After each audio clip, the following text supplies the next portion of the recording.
here's why Ronald Reagan was just different from all the other people for whom you might have written.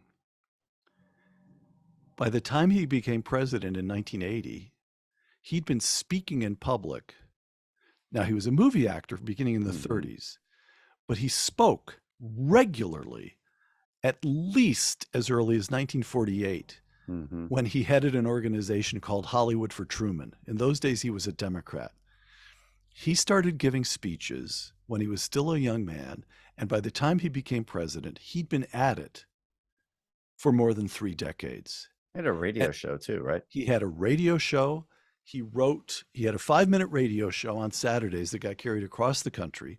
As far as I can tell, we researched this. Now, he was an unusual speaker in a couple of ways.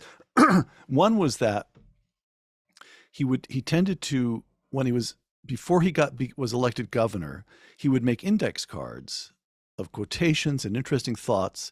And that was his kind of rolling speech. He'd shuffle the index cards around or add a couple of new index cards.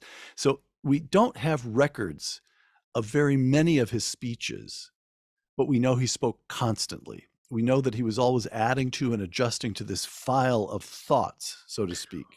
But we don't have any of those. We have very few of those index cards anymore. When he became governor, he was notorious for this, that he'd finish a speech, he'd come back to the office, and he'd take the speech and rip it in two and drop it in a wastebasket. It was a way of kind of clearing his mind and moving on to the next thing. And it wasn't until several years after he'd been governor that he got a secretary, Elaine Crisp, who got a secretary who thought, wait a minute, he's the governor of California and he might someday become president. And she started fishing things out of the garbage. So we begin to get a record. But when he was governor, he wrote about half of his speeches himself. The staff, I went back and talked to people, a lot of these people are dead now, but he had a staff, but he wrote about half of his speeches himself. The point I'm trying to make is that for us speechwriters, when it came to Ronald Reagan, you knew where he stood on the issues, and you also knew what he sounded like.